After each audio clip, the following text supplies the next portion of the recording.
welcome to the WHYcast, episode 7. I'm Nancy. I'm Matt.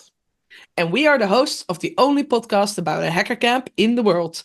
This volunteer-run event will take place next year in the Netherlands, approximately 42 kilometers above Amsterdam, from August 8 to 12, 2025. So, Ad, what are we talking about today? Well, first off, we have some news from Project Lead. There's some cool stuff happening there. We have the Where to Hack. We have another cool story from Walter, just like last time. We have a cool interview with Mack from Productiehuis. And obviously the vacancy of the week. Very cool. So let's start off with, well, at least one little news item from me, from Project Lead. We had a proper kickoff with the full team permits, which is good because we have a team. So that's very, very cool. And we have a combination of people that have been well known in the community for years, and some new faces. And I think that's exciting that we actually are having some new people in the organization as well. Of course, it's great to see that we have a lot of, like Yik, who knows everything about fire. It's a mix of dedicated people and also new people who are interested in the whole community and want to experience it from close up. Yeah. And volunteering is a great way to see this event from close by and be part of it. Yeah, and one of the people I have asked for this particular role was Ming, and she was like, "Yeah, but I'm not technical at all." But I said, "I know, but you're a trained nurse, so and for the permits, it's very, very handy and interesting that you have some knowledge about first aid things and things like that. So it doesn't really matter that you don't have a very technical background. It matters that you have the knowledge and the willingness to do stuff and make it happen and make sure that the permits are in order. Make stuff happen. Yep. So that was cool. And on a personal note, last Saturday, I had my conference speech about you should cuddle a hacker. It was in Dutch, though, so there are recordings, but it's in Dutch. But I did a course on humor and authenticity because I think I'm on stages a lot, and I thought it was interesting to get a proper knowledge on how to use humor better to get your message across. So I did a funny sketch about why everybody in the world should become a hacker. And I succeeded. So now I'm officially humor proof, and I have a badge to prove it, which I will show on my, which I will put on my LinkedIn profile soon. Congratulations! Congratulations! Very cool to hear. Yeah, and everybody in the audience that was not, that did not have a technical background was like, "Yeah, I want to be a hacker now." So I think I did a good job. Awesome. So they're all coming to Y. I hope so. Yeah, we'll see. I do hope so. Yeah. And speaking of presentations, yes, Crystal also did a presentation at WHYcon. She did yesterday. By the time this is out on the internet, yesterday, Crystal did her presentation at WHYcon. So the presentation about hacker camps, the history of the hacker camps, is now in a Crystal version, in a Nancy version, and in a version with you two together. Yep. So if you want them on your event, in any of the 3 flavors, please reach out to us. Yeah. We really want to spread the word and let more people know about the Y event. We both enjoy it a lot to give this presentation. You can find the duo version. We did it at Bornhack, and you can find it somewhere on YouTube. I will link it in the show notes. That's the duo version. There's a Crystal version of EMF available, and there's a Nancy version of me available online as well. From that was the short version that I did at OneConf. And it's a permanent beta presentation. So it improves every time and it changes every time based on the audience. And we would love to have more stages to present it on. So yeah. Cool. Yes. Please let us know. And where could you go for more presentations? Or, as we say, where to hack? Each week we will share where you can find why-minded people. Where to hack? Odd, where can we go? Where shall we go? Where shall we go? We already talked about Endless last time, which is on the 5th of November. 6th and 7th of November, there is the CyberSec Netherlands in the Jaarbeurs in Utrecht. And there's some familiar faces in the lineup right there. I see Brenno de Winter. I see Bas Dunnebier from the WHYday, the Dutch intelligence service, intelligence and security service. Yes. I also see one of the hackers. I see Frank in there. We have people from several cybersecurity companies, Orange Cyber Defense, Northwave, Darktrace, ESET. So there's a whole bunch of well-known names, people who also have been to several of the hacker camps.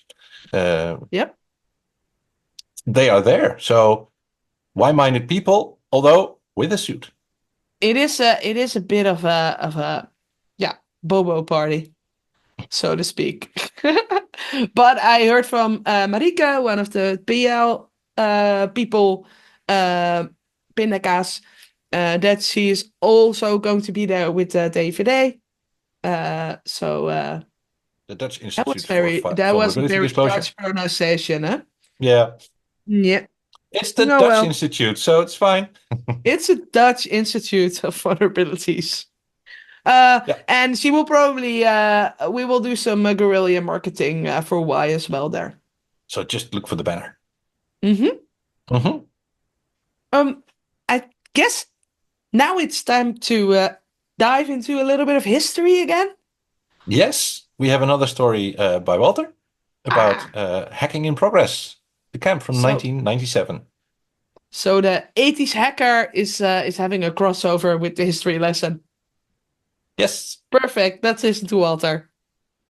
Each episode will be diving into a piece of history, something special from the predecessors of WHY2025. So that could be from the Galactic Hacker Party from 1989, Hackers at the End of the Universe from 93, Hacking in Progress 97, Hackers at Large 2001, What the Hack 2005, Hacking at Random 2009, Observe Hack Make 2013, Still Hacking Anyways 2017, May Contain Hackers from 2021, no, Mack COVID happened, so that became May Contain Hackers 2022. And this week we will be taking a look at...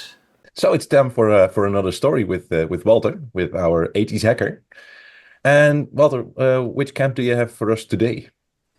Today I have some stories about the HIP camp, Hacking in Progress, which took place in 1997 in the Kotterbos, somewhere in the middle of the Netherlands. Cool. Yeah, so that was the first camp I really participated in as a volunteer. So I helped put down the network there. And it was... one of the great things was that I was there during the build-up of the camp. So there's a lot of volunteers already setting up the tents and such. But since it wasn't really in the middle of the Netherlands, I remember there was a beautiful starry sky because there was no light pollution at all. And we hadn't yet built all the lighting at the terrain. So that was really cool, working all day, doing volunteering work. And then at the end of the evening, looking at the nice sky and the stars. That was cool. I was at the end of the terrain near to the water, and there was a big pit with sand where you could do campfires and barbecues. So that was also very nice. And it was really in the middle of nowhere. So in the opening talk, I think it was Rob Hongerep who did the opening talk. He also welcomed everybody in the exact middle of nowhere. And there were some big circus stands. And the big technical thing there was that they had, during the opening, a live video feed connection with 2600, the US hacker group. Very cool. Very cool. And it didn't really work very well. This is 1997, so bandwidth, especially to the United States, was not really great. But yeah, it worked sort of. So there were about 1,000. I think I'm not sure how many people were there, but there was a tent that could seat 1,000 people. That was a big tent, and they also had a very small workshop tent for a few people. So this is the badge. They had a printed badge, just as in at WHY, and they had you had to pay with something called hips. So each hip was 50 cents, and you could go to the bar. And they had this time good food, because last time I told you about the first conference where they only had really super healthy, ugly-looking food. But here they had nice food. They even had pizza for the first time. Wow! And what was interesting was that by this time the police had learned about these hacker camps, and they were quite interested to learn what was going on at HIP. So there was police, and the organization said, well, if the police want to join, yeah, they can. But let's give them a special badge. So the blue badge was the visitor badge. And they wanted to make a separate badge for the police. And first they thought, well, let's make them pink and put a little pig on it.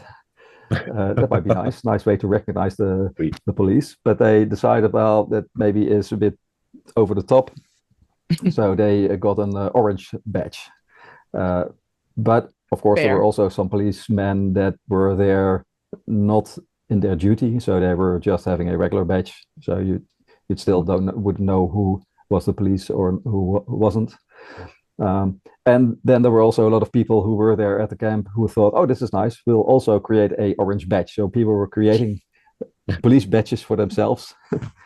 And how was the interaction between regular visitors and police? Was it a hostile environment, or was it just all friends and look at all the cool stuff we're doing? No, it was not really hostile. And as a person-to-person conversation, that really depended on who the person was. So if you had a policeman who was open to this kind of stuff, you could have a very good conversation. And actually, the Fridge, aka Harry Onderwater, who's sadly no longer with us. He was a policeman from Amsterdam, who from the Central Crime Unit, who really went into discussions with hackers, also on the Usenet news groups of Hectic. He talked with many people, so I already had some great discussions with him online, and he was at the camp, and he was a great guy. He was there to try and stop people from doing bad things with hacking, but he went into a dialogue with people, and no, that was great. So already great name back then, as well. There was cooperation between you and the police. I'm not sure if you would call it cooperation, but there were people. Well, there are people in the hacker community who are smart people and want to discuss, want to know what other people think, and they would go into a discussion with the police. And as I said, Harry Onderwater, his only goal was to make people understand what the effects of hacking the wrong things could have on you, and try to make sure that people would. Well, I mean, if you in the 80s, hacking was still legal. The computer crime laws came just before HIP. And then you had the choice: do I continue doing bad stuff? Maybe I'm arrested, and this will affect me for the rest of my life, or do I do it to do something useful? And now we have things like the IVD and things where you can do it in a legal way, use your hacking skills to do good. So he was just trying to get people onto the right path, and in a very human way. Very good. Yeah. Excellent. Yeah. And I do want to nerd out a little bit, because for the event before, there was just a couple of analog phone lines, and from what I read up, there was actually a 6 megabit uplink to the internet on this camp. Was it usable with 2,000 people in 1,600 computers? Yeah, it was usable. It was usable. The network was better. But still, we are talking about 1997. So to just give you an idea, I brought my computer to the camp, which was a PC with a 20 megabyte hard disk. And this was the first time I heard at the camp about MP3s, the hot new thing, how you could compress music. So more than one song would fit on your 20 megabyte hard disk. Yep. And I also, for example, remember that there was this movie Wind Songs 95. You can look it up on YouTube. There was a video from Apple dissing Microsoft. It was funny, but I couldn't download it because it didn't fit on my hard disk. So there were already people were exchanging files at that time. Yeah. I also think that, this must have been before Napster and things, because MP3 was just new at the time. I think so. Napster is from Maybe a few years later, 99 or something. 99. Yeah. Yeah. And I can also show you how do I share my desktop? Share. I can show you a picture. So here's a few friends. We went to the site, and next to the site there was this nice little sign saying "Watch out, hack." So we thought it was pretty funny. I think you have to click on the. Oh, I have to click something. It's not sharing yet. It is sharing. And while you're figuring that out, I can tell you that in one of the previous episodes, we talked about the PEG DHCP used at HIP for the first time. Oh, was it already at HIP? So if you go back a few episodes, there's a history lesson on the DHCP used at HIP. Okay. I can't share my screen because I need to reboot my or restart my Zoom. Oh, because of updates. We'll put in the picture on the screen for the people watching on YouTube, and for people listening to the audio version on their favorite podcast app. Maybe check out the YouTube. We'll put a link somewhere in the show. We'll put it in. Yep. Any other cool stuff about HIP? No, not specifically for HIP. All right. Okay. Then Cool. thank you very much for these stories, and we'll see you in a future episode. Sure, thanks. Nancy, do you know who picked the song you hear at the beginning of each episode of the WHYcast? Oh, yes, I do. That is one of the 3 team leads, because we at IFCOT we have 2, but they have 3 team leads of the team Productiehuis. Bix. Yes. Yep. Very cool. And we have an interview not with Bix, but with Mack, one of the other people from Productiehuis, and one of the people who is involved with audio at several events, actually. Mm-hmm. Also Hacker Hotel, which will be in one of the future episodes of Where to Hack. Absolutely. But this time, Mack is talking about his work at MCH, I think, and at Y. And 2017. That was his first where he was where he joined Team Productiehuis. So Cool. Let's listen. Let's listen to that. There we are. Understood. There we are. Woo-hoo. Hi there. So with me today is Mack, and Mack is going to tell everything about his amazing team Productiehuis. So Mack, maybe you can introduce yourself a little bit and how it came about that you're in this team. Right. Introducing myself. Well, Mack, already one of the older guys here. From my background is sound engineering, and I've touched about all different aspects of it that you can imagine. Why did I end up in this team? It was actually with Shah, because I heard through the vineyard, I heard that at home things were not optimal. Let's put it that way. Okay. And somebody gave me a poke like, hey, if you start to talk with Bix, because he might need some help. So actually last minute in April before Shah, I contacted Bix like, okay, I heard that you guys might need some help with the Productiehuis. And Bix just didn't know how loud to yell yes. Okay, that was point taken. Okay. Mm-hmm. So at Shah, I did my first hackercamp, which was kind of addicting. And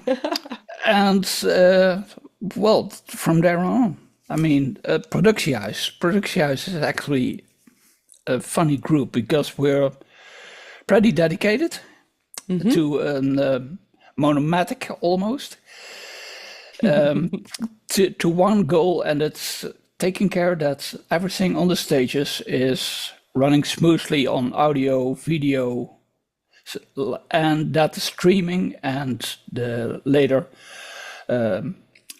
clips on YouTube and CCC are done correctly. And actually, we have two parts in Productiehuis, because we have the staged side, and that's the part I take more care of.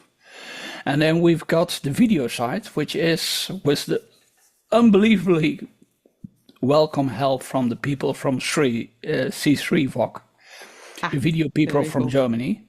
Yeah.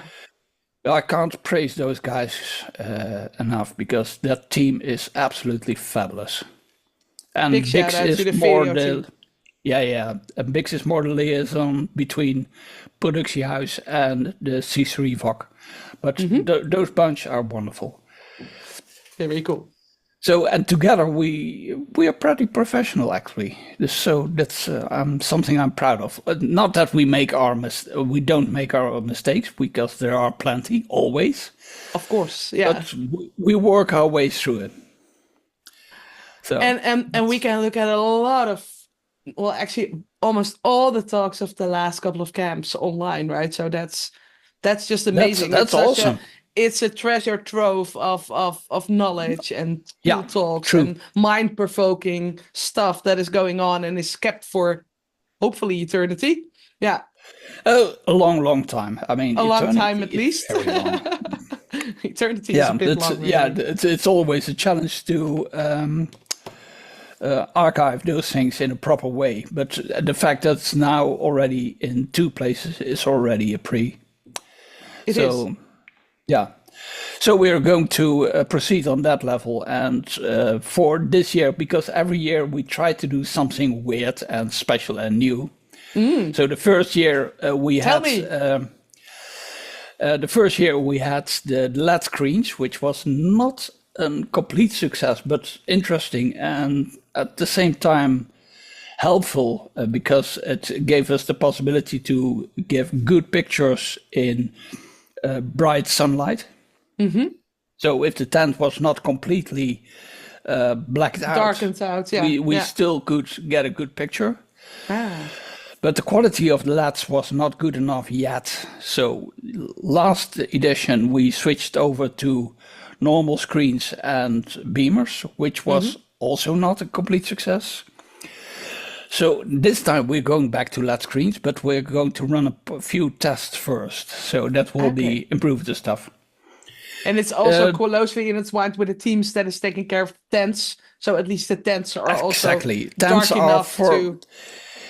Tents are for us the basic stepping stone from which we have to build, because without the knowledge what kind of tent we have, we are lost. We have to adapt everything around the tent, around the stage on the tent. Yeah.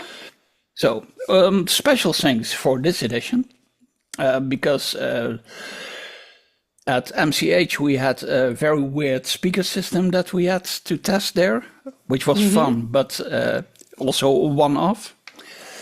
This time, because of accessibility, we try to get in the tents induction loop, so that people with hearing problems and hearing aids can follow the talks better. Awesome sauce. I think Simon will be very happy from Team Accessibility that we are going to have that. We talked already about that. And I just might have, if I'm lucky, scored a third amplifier for those induction loops. Very cool. So I need one more. One more. Okay, so if anyone in the audience has one more, please reach out to... Who has an induction loop suitable for at least... an area of what shall I say, 15 by 15 meters. So pretty at least. Big, broad. Yeah. So maybe from a church or something. Maybe I don't know. Yeah, exactly. Old equipment from churches are the source for that kind of stuff. Yeah. So who knows? We who might knows? have a listener. We might who find have one. something. Very good. Very good. Yeah, and for the rest. Sorry, go ahead. Oh, okay. The basic team is pretty stable. We know what we can and can't do and how we will do it. The only challenge for us are the angels during the festival, because we know we need a shitload of them. And what type of angels are helping you out at Y itself? Can you explain a little bit? For every talk, we need one person behind the mixing console, one person behind the video editing, and that can be also the person who handles one of the cameras in the tent.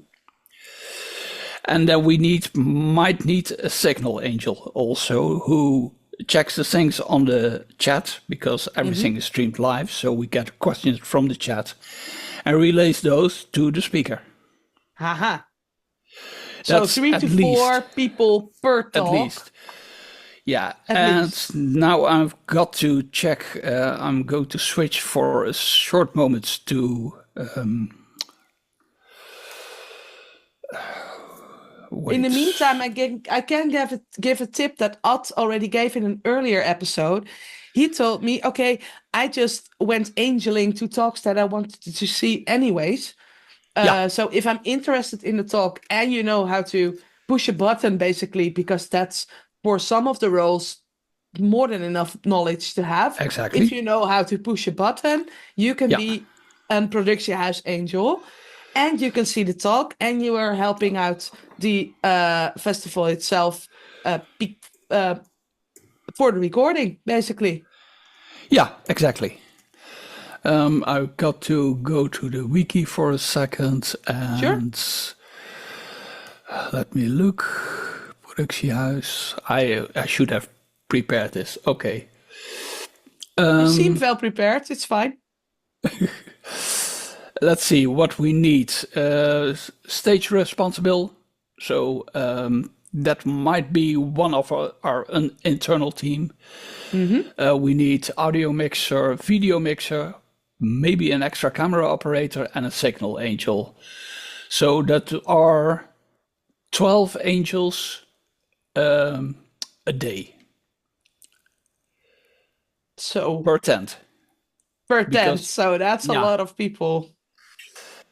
Exactly. So big shout out to anyone who is going to talks anyways. Please consider signing up as an angel and help out with making sure that the recordings are in right order. Yeah, right. Because we have now also 4 stages instead of 3, so it's challenging. And the core team will be running around doing flying improvisation, picking up the leads that are dropped down by others, etc. And are there any other small tasks that people might already be able to help out with in running up to the event? Well, built up, there's also always nice to have a couple of hands, especially very early in the beginning when the tents are just built. Okay. We might need to adapt the tents a little bit to our preferences, and we need humpers, people who can carry loads. So practical, hands-on, muscles, carrying muscle, those kind of things. And with tear down, we need at least something like 6 people to help to tear everything down as quickly and as efficiently as possible. I get that. Yeah. So shout out to people who want to help out building up or tearing down as well. And Mack, if you go back like maybe to SHA 2017 or MCH 2022, do you have one nice memory or something that stands out to you or something that was cool? Or mostly crazy story? Stuff. Mostly the crazy stuff that went wrong on the most funny way. And we had the Symphony of Fire. Yeah. Yeah. Okay. I will put a link in the show notes to them. Yep. It's crazy cool, amazing stuff with fire and flames and thunderstruck Everything. and Okay. everything. Yeah. But those Tesla coils they use, they emit quite a lot of power, quite a lot of EMP. Yeah. So we had those big LED screens, and they were setting up their kits right between the two stages. And while testing their kits, all the LED screens gave No. black, and so for a few seconds we had something like, what the hell is happening? Okay, those were the Tesla coils. Those were the Tesla coils. Okay, And that is what cool. we also gave back to the supplier. Like, okay, those things are not properly shielded. What do you mean? Well, if we put down a Tesla coil with about 120,000 volts, it's going wrong. Ah. How did they respond? Why 120,000 volts? Well, because this is Because we can? Yeah. they looked like they saw the water burning right away. That's a cool story. Thanks. And also, one thing that just popped my mind, you are also part of one of the big hackerspaces in the Netherlands, right? Hack 42, yeah, absolutely. So I want to also have a shout out to hackerspaces in the Netherlands. So I think you're there a lot of the time. Quite often. It's a bit addicting. It's a bit addicting, yeah. Yeah, that's so. If people are interested on what Production House is doing, you can always go to Arnhem to Hack 42. Oh yeah, meet you be there. welcome, absolutely. And we've got good coffee. I know, because I've been there and got the coffee. It's amazing. That's true. Absolutely. So, yeah, but there are more reasons to visit us at Hack 42 because I like the space and we're building on it and it's pretty cool. It's a very cool hackerspace indeed. Yeah. I'm not that often there because Arnhem takes a while. Me. I know it's a bad excuse, but yeah, things like with time and all. Hey, there are hackerspaces I haven't visited yet also, so... It's true. So they're still on my bucket list to visit all the hackerspaces. That's make another bus tour. Maybe. No. Is there anything else you want to add about Production House, why people should visit WHY2025 or hackerspaces? And no is also an answer. That's perfectly fine. No, I think we covered a lot of it. So I think we also covered a lot. Well, I think it's very cool that you shed some light on what's going on in your team. Thank you so much, and we'll see each other soon. Okay. Well, let's wait till the next real meeting. When will that be? The physical meeting, will be the 14th of December.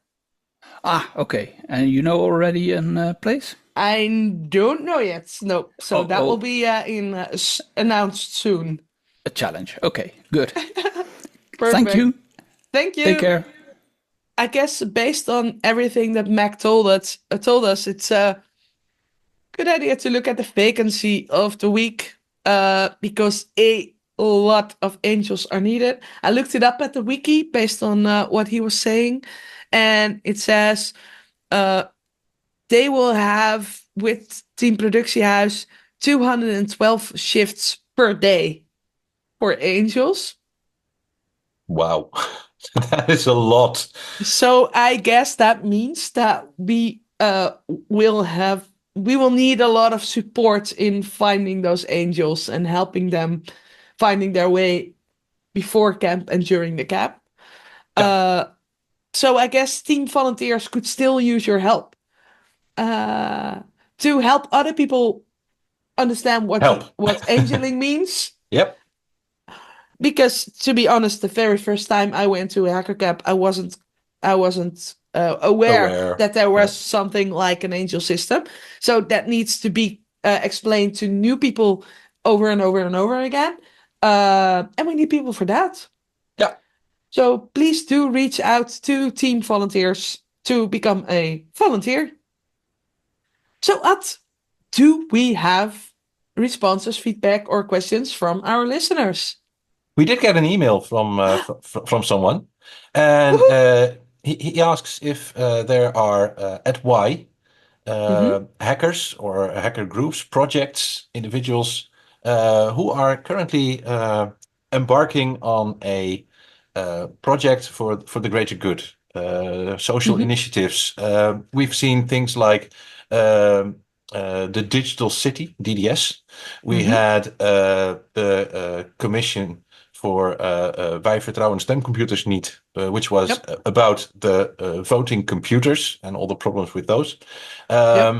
Access for All, one of the first internet providers with a very strong opinion on the openness of the internet and what is ethical.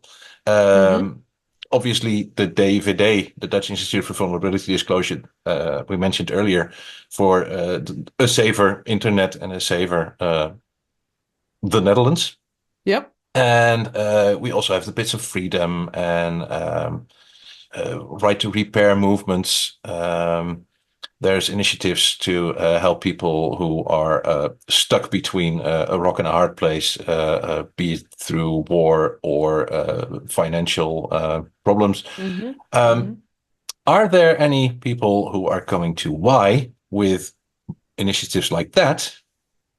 Because maybe you should tell us so we can tell the people. Join us in the conversation. Yeah. Join us in the conversation. I can also do a check with team content, of course.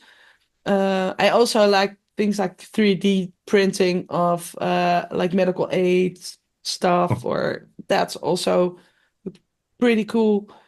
I know an older initiative like Hackers Without Borders to help out to have a safer healthcare system.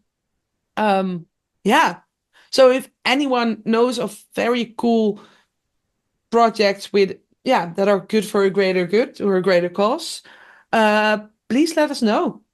We would love to hear them. So thanks, Elwin, for reaching out to us. Definitely. And if you have any feedback, you can leave them in the comment section down below. Like and subscribe, obviously, do all the social things. And you're more than welcome to send us an email at WHYcast@WHY2025.org. And before I forget, coming Wednesday, the 6th of November, we have another online get-together with everybody in the teams and all the people that are organizing. So if you are interested to find out some more on what teams are working on, you can find all the information on the wiki. It's Wednesday night at CET now, right? Yeah, at 8 CET. And you can hear what all the teams are working on and maybe where you can join in. Yeah, wiki.why2025.org/meetings. Bam. And with that, thank you for listening and hope to see you next Friday. WHYday.